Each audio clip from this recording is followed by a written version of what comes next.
Moving day means that you and your things are in for a big transition. There's a lot to figure out. New closets, different counter space, change of floor plan. No worries. CubeSmart is here to help make your move as easy as possible. Online or in person, CubeSmart provides a self-storage experience that puts the focus on you because you matter most. Moving can be costly, and that's why CubeSmart is offering up to 25% off your monthly rent. Say goodbye to moving stress and hello to your new address with CubeSmart Self-Storage. Visit CubeSmart.com for more details. I am so excited to launch my first podcast, Luna Talks with Anna Paulina on the Gingrich 360 Network. But let me warn you, this is not a podcast for the faint of heart or easily offended. This is a podcast for those who want to learn, to engage, to be inspired, and perhaps most importantly, for those who still believe in the audacious idea known as the American dream. iHeartRadio is #1 for podcasts, but don't take our word for it. Listen to Luna Talks with Anna Paulina every Friday on iHeartRadio app, Apple Podcasts, or wherever you get your podcasts. Up next, Out Loud with Gianno Caldwell, part of the Gingrich 360 Network. Derek Chauvin is found guilty in the death of George Floyd. A police officer shoots a black teenager who was trying to stab another black teenager, and supporters of the Black Lives Matter movement continue to say America is systematically racist. Today, we discuss all these topics and more with a Black Lives Matter activist and a former police chief. This is Out Loud with Gianno Caldwell.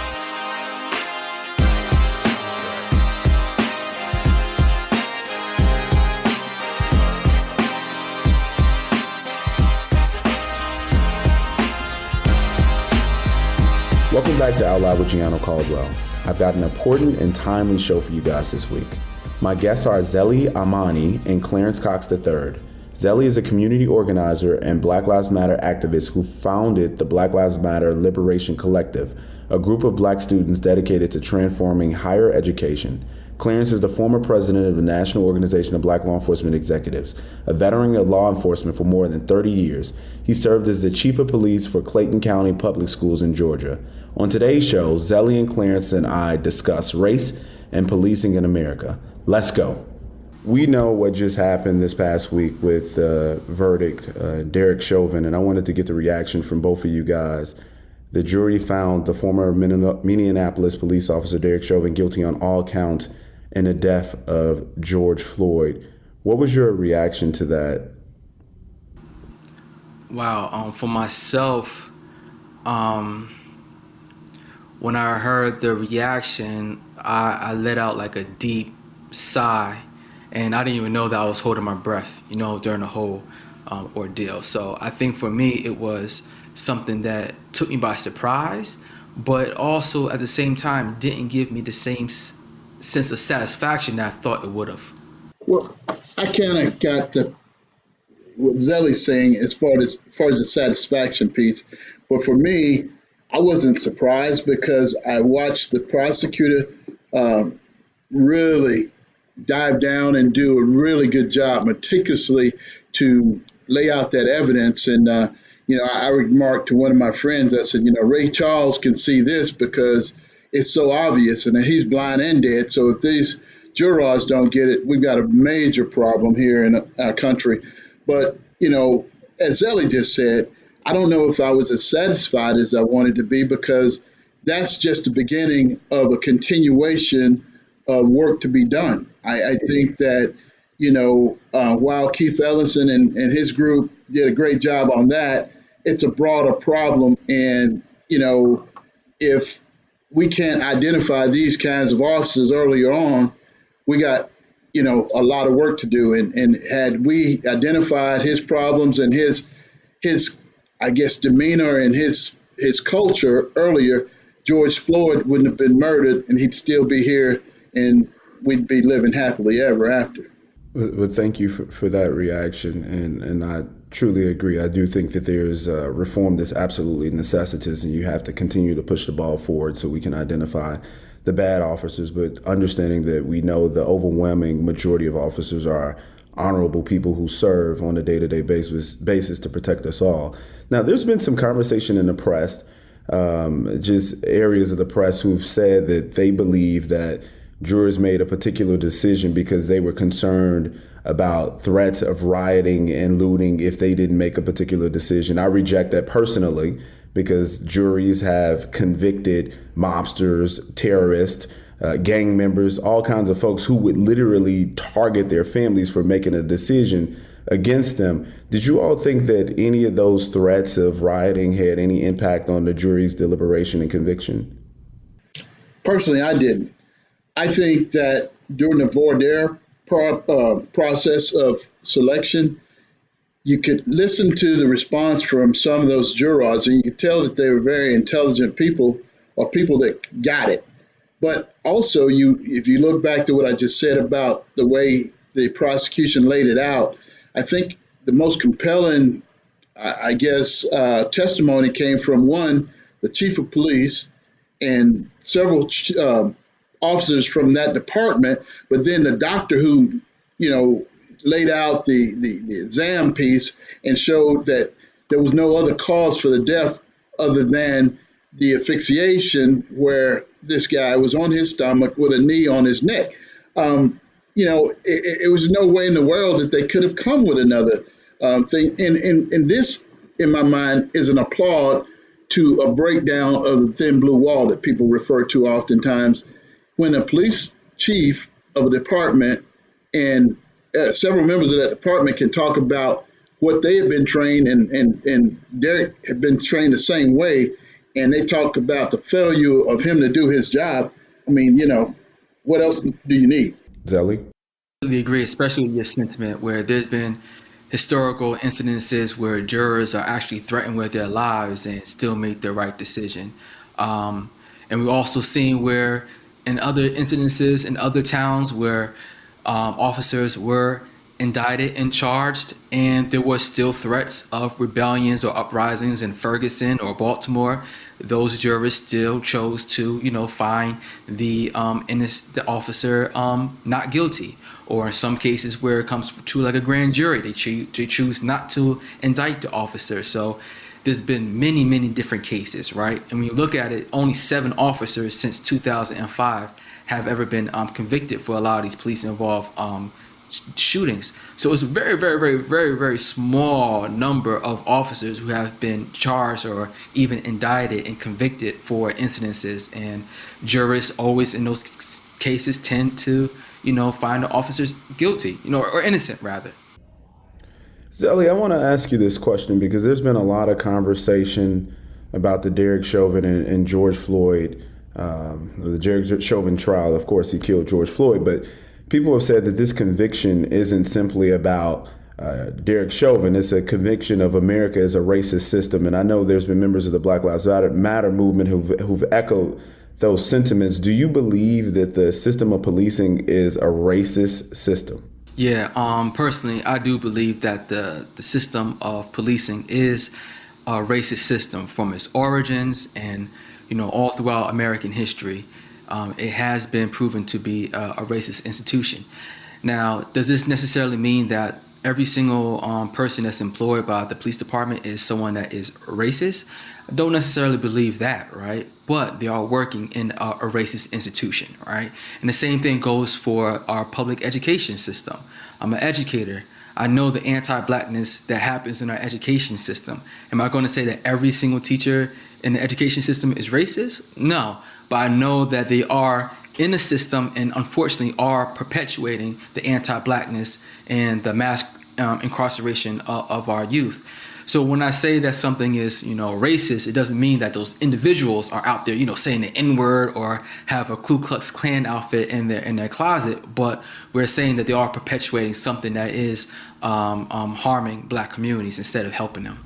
Now, Chief Cox, you've been in law enforcement for many, many years. You ran one of the largest police organizations with the executive leadership. So we're talking police chiefs in Chicago, New York, and many other places.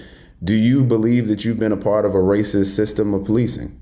Well, what I would say, I would go even further than that, Gianno. I think the criminal justice system has systemic racism components throughout. And much like what Zellie's saying, that does not mean that we're saying every police officer is a racist or has racist practices. I think there's a culture that, fosters that racism in dealing with communities of color. I think that we police And unfortunately, I've seen some of my African American brothers police our own communities differently than we should. You know, and a lot of that is not a police matter. A lot of it's because of our social economic situations. You know, you find a lot of poverty in our neighborhoods. You find a lot of lack of health care and other things. And I think until this country gets really serious about addressing those needs, we're going to have this continuation, unfortunately, because when people find that they are somewhat a minority in all aspects of life, they get, you know, less than favorable health care, less than favorable attention, unless there's, you know, an effect on the other side of the tracks, I like to call it. So there's been a drug problem in this country for many, many years. And being that a good bit of my career was in drug law enforcement, I saw in the early 80s with the crack epidemic, and we just fondled it and we called it the war on drugs. So now that there is a opioid problem and prescription drugs are being abused, it's now a health crisis, and it's being policed totally different. And when you have these types of things over and over again, and brown and black people are the guinea pigs of that, then you have these type of issues. So I would say, yeah, there has been systemic racism throughout. I mean, you look at the minimum mandatory sentences that put a lot of people in jail in the 80s with the crack epidemic.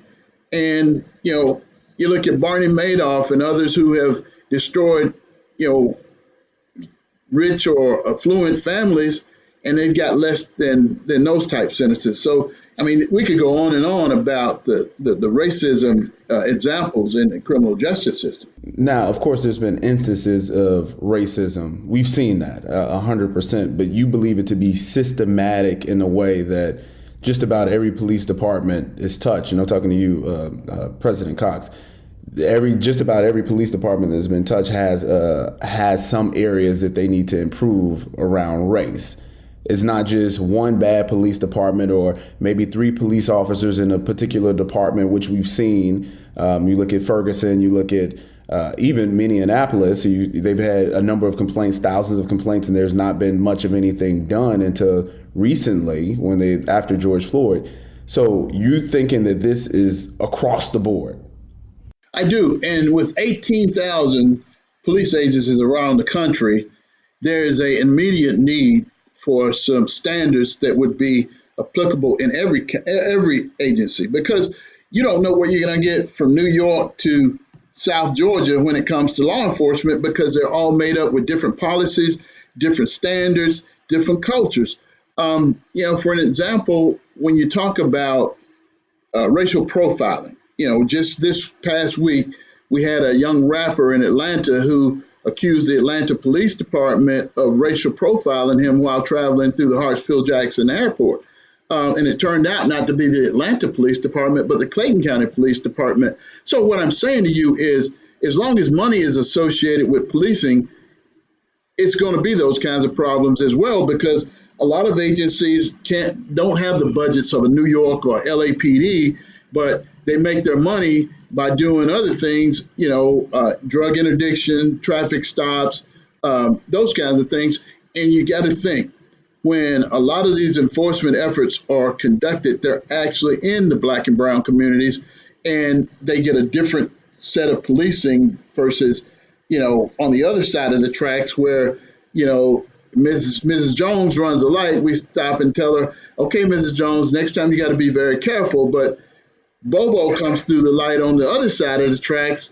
He's playing his music loud. He asks the officer, why did he stop him? And before you know it, he's got a citation and he's off on his way. So I'm saying, yes, there is a very, very different approach. And you know, President Obama tried to address it in the 21st Century Policing document when he said that, you know, agencies should have the hiring makeup that reflect the demographics of their community. If you bring a guy into a poverty-stricken Black community who's never seen an African American, he's probably not going to know how to deal with that person and know our cultural habits, and therefore it's going to be a miscommunication at some point. Okay, so we've also seen other elements of black law enforcement officers who might have grown up in the same community. Let's use Chicago as an example, Inglewood as an example, and they know the cultural habits of the individuals, and someone still dies at the hand of the police. Does that make it a racist incident? Does that make it, obviously it depends on what actually happened, but you still kind of see the same approaches no matter if the cop is black or white. So is it a matter of people talking to officers different, showing a particular set of respect for officers? As I was taught when I was growing up, you got to respect police officers. Yes sir, no sir. What's the distinction here? That's no longer applicable with today's culture, and I think again that's the culture of the agency and what's allowed. Okay, so every chief, if he's honest, will tell you he knows, has a good idea of who these problem officers are. But at 2:00 in the morning, when guys are standing on the corner, Ms. Jones is blowing the chief's phone up or writing emails, wanting to say, I want this corner cleared, or they're breaking in cars, the chief's going to send that message back downstream and tell, his subordinates, I want something done about it. He doesn't, at that point, care how it's done. He just wants it cleaned up, and he's going to send that message, and how they interpret it could be something totally different. I'm not saying that there are chiefs who are out here instructing these officers to go do rogue things, by no means. But I'm saying that if you are worth your salt as an administrator, you kind of know who's on your team and what's going on. If you don't, if you turn your head and have a blind eye to it, that's your fault, and you should be liable some kind of civilly, if you don't do something about it, because we should be asking our community what do they expect from policing, and we should be able to give it to them in the right way. You don't walk into Walmart and they tell you what you want to buy today. You go in there and you buy what you want or what you need, and that's how policing should be, in my mind, in our communities, because you can't police every community the same, but you can have policies that would be applicable to protect the sanctity of the community. And I think that's where we got to go. Okay, I want to direct my next question to Zellie, and if you would, Chief Cox, to follow up after that. By now, I'm sure you both seen the video of the white police officer in Columbus, Ohio, who responded to the call about someone armed with a knife. The officer arrived at the scene and shot a black female teenager who was trying to stab another black female teenager. Do you think the police officer acted correctly and saved a life, or do you think he should have tried something else to de-escalate the situation? Yeah, right. So I think that's a great question, and it's one that a lot of people are having right now, this whole big conflict about police violence, if that was an incident of police violence. And I personally would say, yes, it was an incident of police violence. And the reason why I say that is I'm an educator, all right? I teach in the classroom. Unfortunately, I have to break up fights sometimes. Sometimes those kids have weapons. Sometimes those kids have, things that can seriously injure someone. And if say, for example, if I lived in a town or a state that allowed teachers to carry guns, and if I pulled out a gun to shoot down a student, everyone would look at me like I did something wrong. And teachers all across America are pretty much expected to, protect their students, even if a student has a weapon. And in many instances, teachers are able to disarm those individuals. And I think that instead of us thinking in a way that, the officer was correct in what they did and that he saved a life, at the same time, he took a life. So was a life really saved in any of those equations? And we need to think about what ways, if it was possible, that could have ended differently, and think about how can we change the thinking of police officers, where instead of thinking that, firing a lethal weapon is the way to diffuse that situation in that moment, what other ways could that have been handled, all right? And I think when we start having those conversations, we can start to say to ourselves, maybe that situation could have been de-escalated in a much faster way, and both of those lives may have been saved. Even if the young woman was stabbed, she could have been stabbed and saved, but I think the shooting just ultimately just took someone's life that didn't need to be taken. So let me ask you this question as a follow-up, Zellie. So if this was your daughter, your sister, and I'm referring to the young lady who was not behind the knife, but the one who almost became a victim to the knifing, if she would have successfully cut that young lady's throat and killed her, and there was a police officer on the scene who could have stopped the situation, would you have rather your sister or your daughter had died just to prevent a shooting in that situation? Like thankfully, I would say that the officer had decent aim, right? Because he could have shot the people next to him, right? The girl next to her. So we don't know what would have happened, right? So how would I have felt if I was in that situation and he ended up shooting not just the girl, but also an innocent bystander? What if the bullet went through someplace else and shot somebody else? So we have to think about like the whole community there that's like literally been traumatized from that incident. And I think about the girl that was even saved. If we interviewed her, like, would she think to herself right now that what would she rather have? Would she rather have that girl alive? I think that she would rather have that girl alive, and if there was any other option, she would hope that officer would have been able to take that one. Do you think that was a racist cop killing someone in that situation? Because people have been on social media saying that it was another instance of a racist police officer murdering a young black person. Do you agree with that assessment? I wouldn't necessarily say that they're racist because I don't know what's in their hearts and minds, right? But when we look at so many different instances of individuals who were armed and who were white and who were able to like leave with their lives, I think that sometimes when we think about racism, it's not necessarily about if that cop ever calls someone an N-word. It's about, does he value that other person's life? And I don't think that he valued her life to the point where he was willing to do anything, in order to save her life. Chief Cox, did this officer perform correctly in your view? So thank you. And I respectfully, entertain Zellie's comments, but I disagree. And the thing about this is, as I've viewed this over and over, and I've listened to various commentaries, and I've even gone to the Chicago website of accountability for policing, and they have a couple of different versions of the video. I'm sorry, I'm mixing two. I'm sorry. I've looked at so many shootings lately. I'm sorry, I'm confusing the Chicago with the Columbus. But on the Columbus shooting, I think that was a justified shooting in that when the officer got out of the vehicle, he was already giving commands. And that's part of the use of force continuum. And nobody was following the commands that this young man was given. And in this situation, I've heard many folks say, well, why didn't he deploy a taser? I think America is expecting tasers to be the magic wand in a lot of these instances right now. Tasers and body cameras are the most wanted things from our citizenry. And every agency, first of all, don't have tasers. Every agency don't have body cameras, unfortunately. But this young lady failed to follow any of the commands. And this officer had nothing else in my mind that he could have done in that short length of time that he had. This was a split-second decision. And actually, I applaud that officer's response, because had he not, protected the life of the young lady who was about to be a victim, then he would have been criticized for not doing his job, and he would have violated his oath of office. One.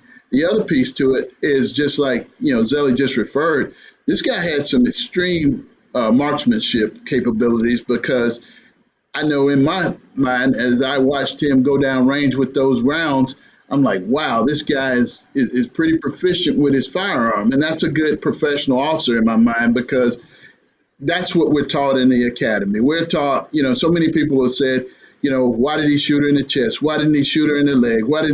We, as a police officer, if you don't shoot in the chest during your qualifications period in training, you're not allowed to carry a firearm.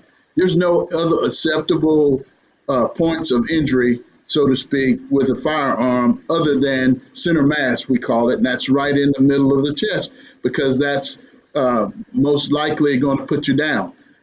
So in my mind, and based on what I've seen so far, this is a justified shooting. And I don't appreciate our country putting all these in one bag. And I think a lot of people, because of the tension that's going on with other shootings, and there's some bad ones out there, and I'll be first to tell you, we cannot put this Columbus shooting in the same bag as we can put, this is not like a Laquan McDonald type shooting in Chicago.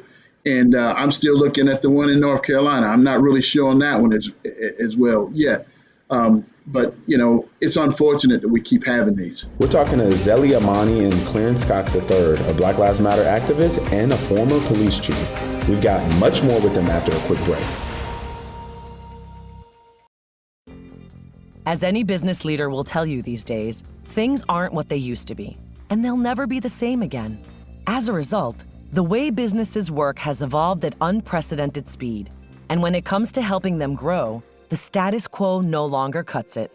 That's why T-Mobile for Business uses unconventional thinking to help businesses realize new possibilities. Only T-Mobile offers the nation's largest and fastest 5G network, which helps businesses unlock innovation so they can work smarter and grow faster. T-Mobile for Business has also completely reimagined the customer experience, providing a team of experts to help you find solutions in the moment. Plus, they include premium benefits like 5G with every plan, so your business can spend less and innovate more. Whether your business is big, small, or somewhere in between, only one 5G partner delivers unmatched network, support, and value without any trade-offs. T-Mobile for Business. Get the details at T-Mobile.com/unconventional. Open Signal awarded T-Mobile fastest 5G network based on average speeds. USA 5G user experience report January 2021. Capable device required. Coverage not available in some areas. Some users may require certain plan or features. See T-Mobile.com. Weight loss. It feels like a constant cycle. Like my body's always working against me, pushing back on all of my progress. I learned that anytime I lose weight, my body tries to gain it right back. Finally, I discovered it's not entirely my fault. I know healthy eating and exercise are important, but they may not be enough. So I talked to my healthcare provider about whether a prescription medicine could help me lose weight and maintain it. Together, we made a plan to tackle this, a plan to help lower my risk of future weight-related health issues like heart disease. Join me and make a change for the better. Talk to your healthcare provider about treatment options to manage your weight. In terms of putting all the shootings in one bag, and we see time and time again when there's a white officer involved and there's a shooting of a black person, no matter if they're young, old, man, woman, whatever, there is deemed racist. And my concern, especially being someone who comes from a very dangerous area on the south side of Chicago and having just 3 years ago, Memorial Day weekend, my younger brother in the car with two of his friends and two men walked up, shot the car 25 times. He lived, but his best friend died in his arms.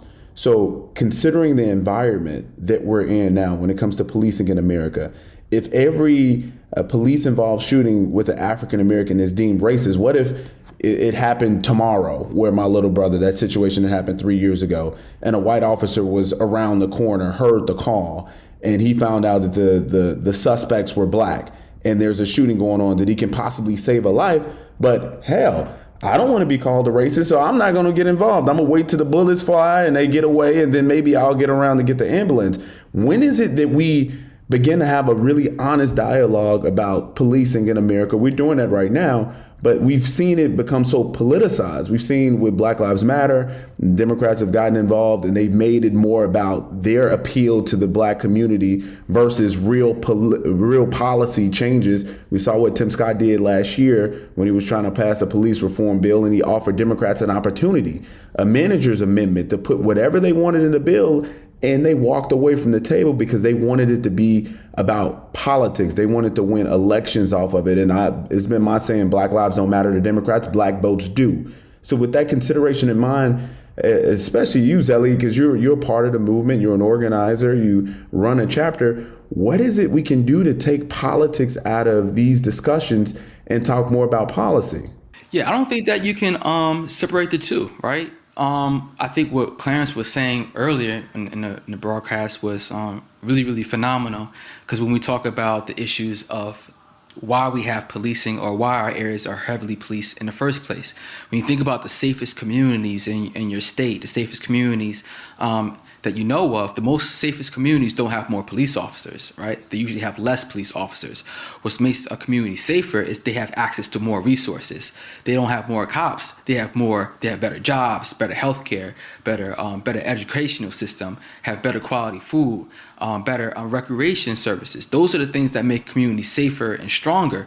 So when the urban communities want to be safe, why, instead of giving us jobs and better quality education, you give us more police officers, all right? And that's the disconnect that's going on right there. When we say that in order to fight crime, it's not by hiring more police officers. You fight crime by fighting poverty, and we're not doing that.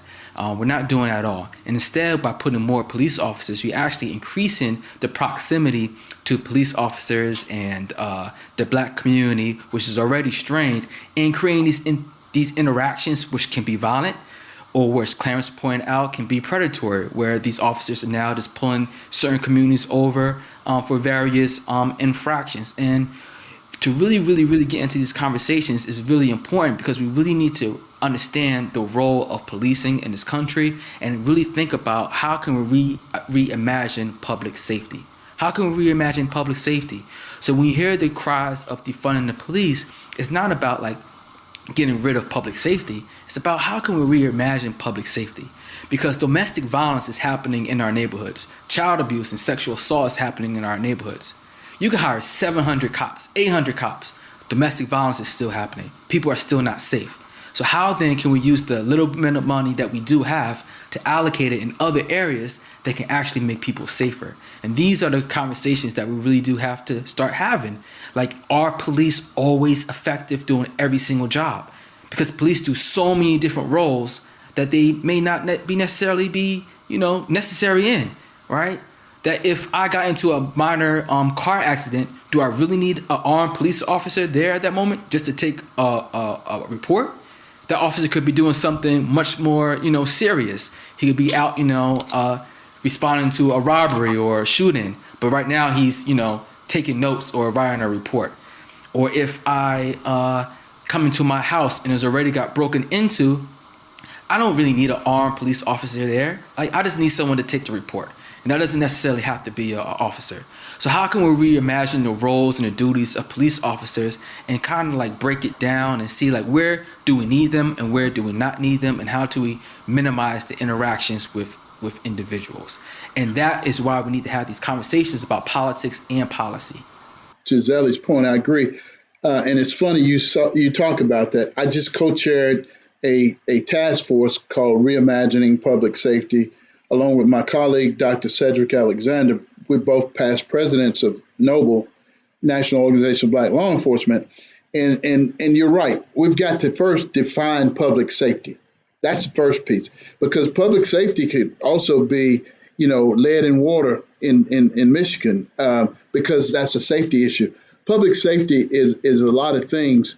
And I think what has happened is over a period of time, we've segued from just being the police to being, as you say, the counselors, the mental health coordinators, and all of these things. And we don't have the toolbox or the capacity, the bandwidth to perform all these things. But, in every community across this country, if you have an emergency, whatever that emergency it is, you dial 911. And when you dial 911, you expect some response. The majority of the time, that's a law enforcement officer, a police officer. So we've got to first define public safety. What is public safety?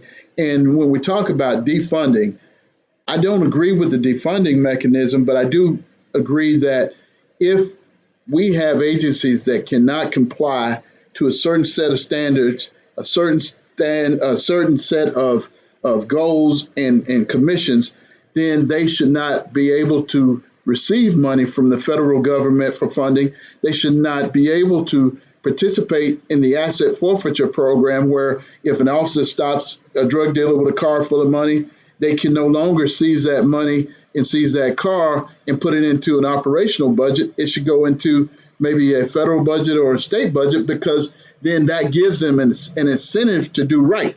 So if we're going to get this thing right, and you talk, Gianno, about the politics and the policing, it's going to be there as long as people continue to have some sort of money at the it's bottom line of everything almost is money.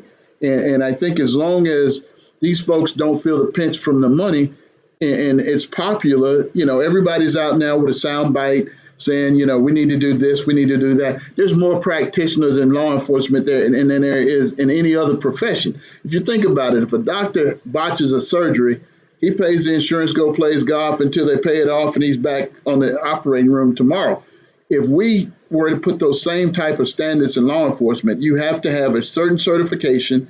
If you screw up, you get put on a list, and then you are not able to go from one agency to another. We could stop this. But this is a growing cancer across the country, because if I screw up at this agency and it doesn't make the news, and sometimes even if it makes the news, I'm able to go get a job somewhere else until somebody figure it out, So I think we've got a long way to go. But these kinds of conversations are the healthy conversations, because we're sitting here having an adult conversation on how to work this out. The people that are really empowered to do these things are not doing them because nobody wants to lose. It's not about winning and losing. It's about what's best for the American public. These people in our communities demand more. And until we can build trust and legitimacy in our law enforcement agencies, we're not going to get the respect that we used to get. I heard one of you guys say a minute ago, when you were growing up, everybody respected the police and all that. My first call, I knock on the door and the lady says, "Who is it?" I said, "Police." Lady said, "Police, poorest paid and least thought about." I will never forget that, because what she said, it stays in my head. Most officers don't make the money that they want to make or should make for the job that they do, and nobody respects us. And a lot of that is our fault because of some things like what Derek Chauvin just did.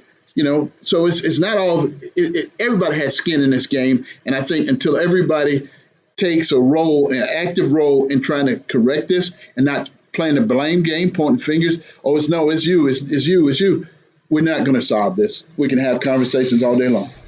Well, Zellie, I wanted to follow up on something you mentioned in terms of defunding the police. Now, I've seen on your Twitter you've mentioned defunding the police on a number of occasions. It's something you clearly believe in. And to be honest, there's been a number of police organizations that have been defunded across the country to the tune of almost $900 million in police funding in some of the most major jurisdictions across the country. Now, with that being the case, we saw a 33% increase in homicides last year. For 66 of the largest police jurisdictions saw increases in at least one category of violent crime in 2020. And we continue to see crime go up in a number of these areas. Police officers are leaving their positions at alarming rates for a number of police departments. Police departments are being defunded, but who is it hurting more? Is it hurting the officers who decide to just give up the career? Maybe you get a bad officer off the street. Maybe you get a good officer off the street. But isn't that making our communities more vulnerable to violence and crime? Not necessarily. I think that we shouldn't be always conflating about the rise in violent crimes at the same time where we see a rise in COVID-19 cases, right? We see a rise of unemployment in a lot of these same urban areas. So a lot of these urban areas, some people haven't been to work since the pandemic has started. So we see an increase in a lot of these violent crimes and a lot of these situations. So I wouldn't necessarily say that the rise of violent crime has anything to do with defunding the police departments or police department apathy. I think it's the exact opposite. Going back to defunding the police, right? A lot of people are scared when they hear the term defunding the police, again, because they think of it as what is going to happen, who's going to keep us safe. Where Clarence was saying, it's not about defunding or getting rid of public safety. It's about reimagining public safety. And what we see right now is happening with many of these towns that are defunding the police, they're actually funding other initiatives like anti-violence initiatives. We see that anti-violence initiatives like violence interrupters have significant improvements in Chicago and the Bronx, where they're able to use their violence interrupters to reduce retaliations and do ceasefires and really work with these at-risk communities to prevent gun violence. These are the types of things that we need to be focusing on. One of the things I talk about all the time, to give an example, when we knock on doors to talk to many community members and ask them what's some of the wrong things that the city needs improvement, they always mention recreation, all right? They always mention our kids have nothing to do out here in the streets. There's no football programs no more, there's no basketball programs, there's no recreation centers. And I tell them that the city's budget is $200 million, and $40 million goes to the police department's salaries. That's almost a quarter percent. But only $2 million goes to the recreation department. Only $2 million to fund the activities for the youth. And then when people hear that, they say, maybe we can shift or allocate some money from the police department, which has the largest budget, and put it someplace else into the kids. And again, when we look at the demographics of our police department, majority of our police do not even live in our communities. So you think about it, that's $40 million that's not going into our urban areas. That's $40 million going into the suburbs and surrounding towns. So what happens if we actually invest $10 million or $5 million or even $40 million into people who actually live here, who actually need the money? And I think with those types of thinking is how we are able to drastically improve our neighborhoods when we think about money and who we are investing into. Now, you mentioned the COVID-19, the rise in the COVID-19 cases, and I'm assuming that you're saying that because of COVID-19, a lot of people were laid off their jobs. Is that right? Oh, most definitely. A lot of people were laid off their jobs and wasn't able to work. And then we also see people, suffering from depression and turning to drugs. So there's a lot of reasons for this COVID-19 rise with violence as well. And it's very sad to see, but I think it's not impossible to be. And it has to be not through more policing, but how can we invest in other alternatives that keep people safe? But if we take into account the fact that when COVID-19 happened, the unemployment rate did go up, of course, but there was a lot of government programs in which people in the bottom rung actually ended up making more money from unemployment programs than they did in their normal day-to-day job. So could that really be the reason for the rise in violent crime? Or right after we saw, like when you think about the rioting and the looting behind George Floyd, that wasn't because of COVID-19 people were rioting and looting. People in the Black Lives Matter movement in Chicago specifically said that it was reparations for black people going into black neighborhoods, smashing those stores and stealing things out of that. Is that really the reason? COVID-19 is really the reason why a lot of these crimes took place? I think that COVID-19 was a reason why a lot of crimes in general. And when I say COVID-19, I don't mean like COVID-19, the exact virus is the reason why, but the conditions and the hardships that COVID-19 caused for a lot of our communities can be contributed to a lot of the rising crimes. Chief Cox? So in most major cities right now, Gianno, a spike, as you said, a spike in the uptake of crime. But I think to kind of address what Zellie's saying about the defunding and putting money into recreation, I don't necessarily agree with the way you're talking about it, but I do agree that instead of defunding, I would like to see reallocation some kind of way of some of the funding, in that rather than trying to put a civilian in a police officer's capacity to put them in harm's way, I'd like to maybe see funding for some mental health counselors that are sworn so they could carry a dual role. You have a police officer that's specifically trained in mental health that could respond to some of these calls. I speak with sheriffs from across the country on a regular basis who share with me that the majority of their population are mental health patients. And during the Reagan administration, Gianno, you may remember that most of those major mental health facilities were shut down.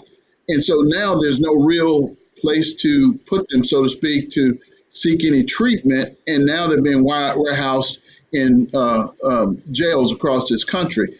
So I don't want to see any money taken away, but I'd like to see money maybe added or reallocated. Okay, so as we talk about the recreation issues with the young folks, a lot of major cities have police athletic leagues where young kids are able to participate in organized intramural sports, and it's kind of led by that police agency.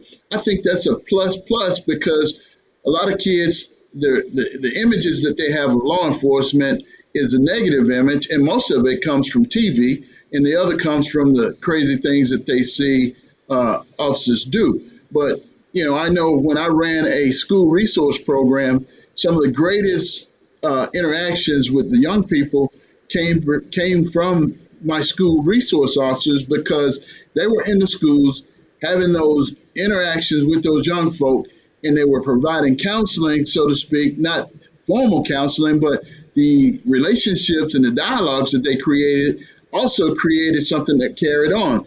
I can remember several occasions where I had a interaction with a young person, and later on it meant something to them.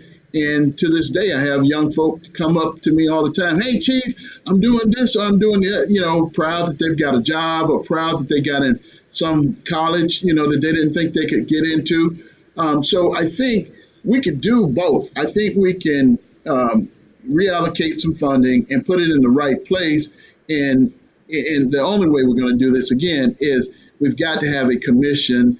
And the only commission or possibility of a commission on law enforcement or public safety right now that's being offered is this George Floyd law that they're trying to pass right now that nobody's really moving on.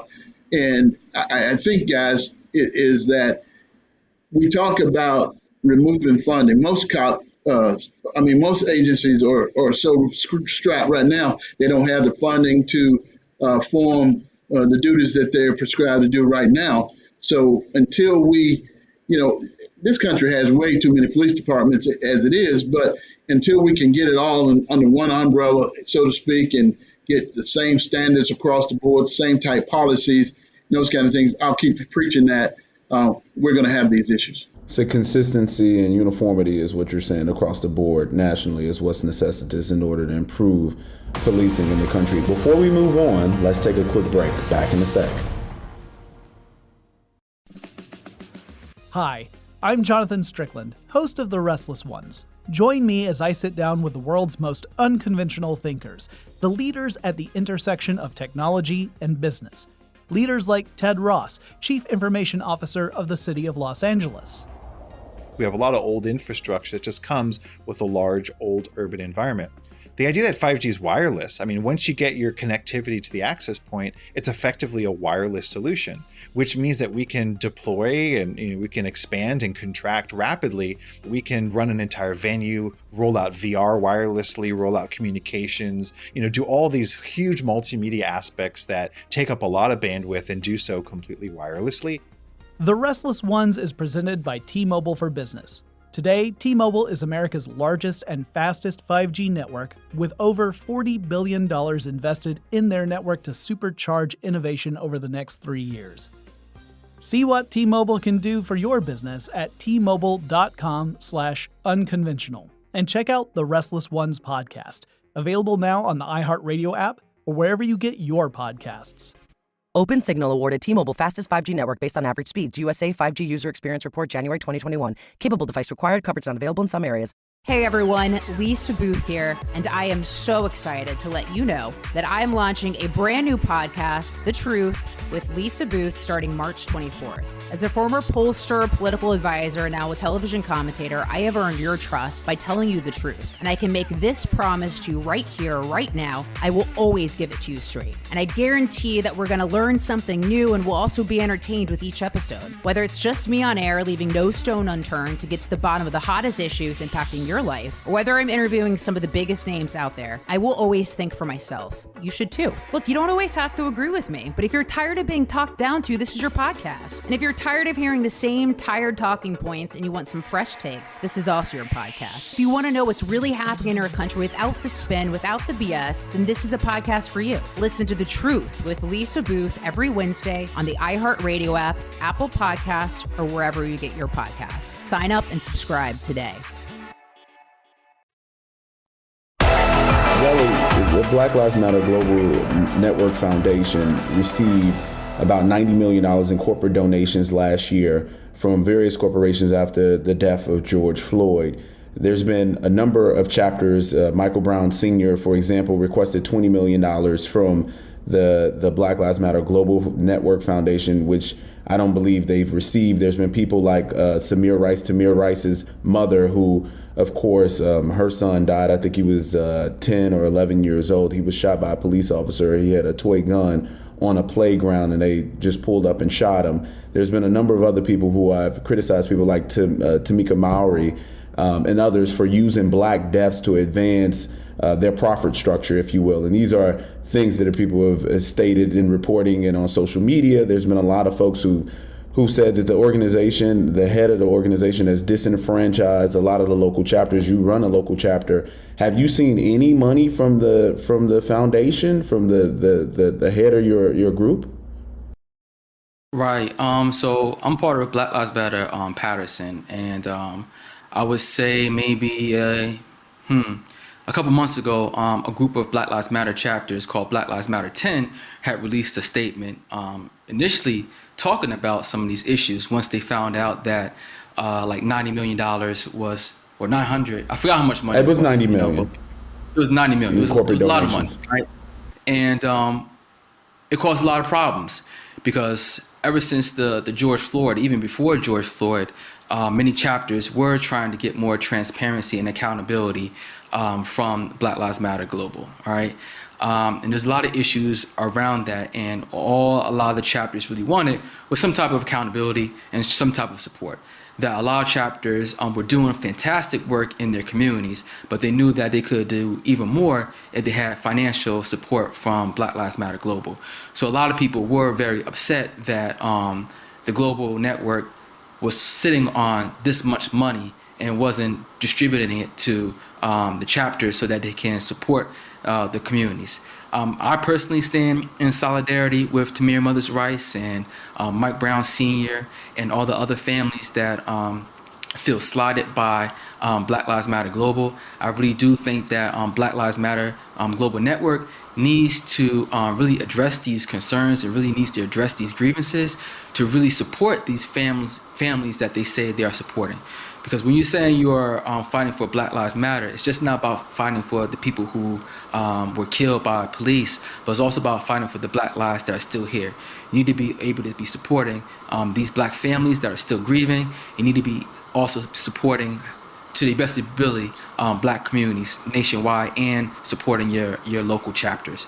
So I hope that with all this criticism that the Black Lives Matter Global will turn a new leaf and, change some of their processes or support these families that have been asking for monetary support. Now, we know some of the Black Lives Matter co-founders have described themselves as trained Marxists. Is the Black Lives Matter movement is it a Marxist movement? I wouldn't say that the Black Lives Matter movement is a Marxist movement at all. I would definitely say that there's many people within Black Lives Matter, the movement, who are potentially Marxists, and there's also people who are, just have no label for themselves. They just want to see, a change in America. I personally don't think that, Marxism is necessarily like a negative word. It's just a person who had a strong critique of capitalism and really made a lot of people understand what capitalism was. And that is a hierarchy. It's like an upside down triangle. There's people on the top, and many of us are going to be on the bottom. And for many of us, being on the bottom is mostly Black and brown people. So for a lot of Marxists, it means that we don't want to live in a society where there's only one option or two options, either stay on the bottom or go to the top. And meaning that there's not a lot of room on the top in the first place. And there'll never be a lot of room at the top. Just like as you were a kid, we all had our dreams of being in the NBA or NFL. And our teachers had to tell us, like, yo, there's not a chance you're going to be in the NFL or the NBA. No matter how good you are, there's only a certain amount of people who will ever make it into the NBA. And that's unfortunately how it is when it comes to being rich or wealthy. We all like to think that we could all have the chance to be billionaires and millionaires, but the actuality, it's not. And we need to be able to change that system so that everyone has access to the same resources and has the ability to live a fruitful life. So talking about Marxism, the Black Lives Matter organization deleted a page saying disrupting the Western prescribed nuclear family structure is one of its core principles. Now we're talking about Black Lives Matter here. We know that about 70% of black babies are born out of wedlock, and the collapse of the black family has divested our community. So how is destroying the black family supposed to help black people? I think it's mostly about, when we talk about white supremacy, it's the whole idea that the nuclear family is the type of household that should be adhered to, and anything else is like demonized, right? And that is something that, I don't necessarily agree with, And when I say that is, when we look back in our own history, whether it's chattel slavery, we live in mostly extended families. There was nothing wrong with having an extended family. But now for some reason, it's like frowned upon. And I think that when we talk about that, it's about not always saying that having a nuclear family is the goal, but being able to say like, all right, we welcome all types of families. As long as it's a strong family and a strong, healthy family, then it shouldn't be denied. We need to be able to have strong families. And if it is a nuclear family, great. If it's extended family, you live with grandma, you live with, great grandma, great. That's not the stated purpose of Marxism, though. Like I feel as though the Black Lives Matter movement is there's a difference between a movement and an organization, certainly. And we see what's going on in the organization. You just mentioned it yourself, how they're collecting all these millions of dollars. They're not necessarily distributing to the chapters, which you all are saying that you do really good work. It should be conversations with law enforcement daily, talking about policy initiatives, etc. We're not necessarily seeing that. They're keeping the money seemingly for themselves and maybe selectively pouring it into different organizations. So this is something that obviously needs to change with you guys. And how could you be associated with a global organization like that that's not necessarily caring about black lives, if you will, because they're not pouring in the money that they've collectively received from corporations to enhance the lives of black people? Black folks aren't seeing that money. I agree. Like, black people aren't seeing those funds. Chapters aren't seeing those funds. But it's going to be up to myself and other leaders of various chapters to hold the leadership accountable, to make sure that from now on, individuals and communities need to be supported with any money that is being distributed to our global network. And that's a part of the fight. And unfortunately, sometimes you have to fight internally as well. And that doesn't necessarily have to always be a negative thing. Okay. And my last question to you on this front, do you believe that members of the Democratic Party and white liberals specifically are trying to co-opt your movement for their own purposes, political and otherwise? Oh, of course. I definitely do agree that, there's always been instances where Democratic Party or Democrat leadership wants to co-opt, the Black Lives Matter movement, because it is a popular movement and it has a base of black people. So to align themselves, they think that they can, align themselves with black voters as well. And I frown upon that, and I don't agree with that. I don't think that we should align ourselves with the Democratic Party at all, that we should be independent, that we should, fight for what we fight for. If the Democratic Party agrees with what we're doing, then great. The Republican Party agrees with some of the things that we're doing, great. Whoever agrees with what we're doing and wants to work for our same goals, that's good. But we shouldn't ally ourselves with the Democratic Party or any party to take advantage of us or just use us for votes and not give us the things that we need. So in other words, black lives don't matter to Democrats, black votes do. Definitely. All right. So if I can get just your final thoughts, will race relations get worse or better over the next few years? Chief Cox, what are your thoughts? Well, I'm prayerful and hopeful that they will get better in the next several years. And it's all kind of depending on the way President Biden leads this country. We lost a lot of ground in my mind with the last administration and a lot of the rhetoric that came out of the White House. And I think that now is an opportunity in the next 4 years, hopefully, and actually the next 2 years, because we don't have no idea what's going to happen in the midterm elections, that we're led in the right way and people learn to love each other again. I mean, it's simple for me. I think right now our biggest issue is we don't communicate effectively, and we're relying on guns to do our communicating for us. And there's no real push to, I guess, do something about the guns on the streets. So, we've got a long road ahead of us. And I'm certainly for gun ownership. I'm just for responsible gun ownership. And right now, I'm seeing way too many homicides and way too many black on black killings in communities across this country. And until we can kind of rope that in, I'm just prayerful every day and every night that we learn to love each other again and respect each other again, because there's a lot of lack of respect. And over the past 4 years, I think I've encountered some conversations with my brothers of another race that I probably wouldn't have done before, because sometimes people become more emboldened and decided that they would, make challenges that they would not have normally made, So, yes. All right, Zellie?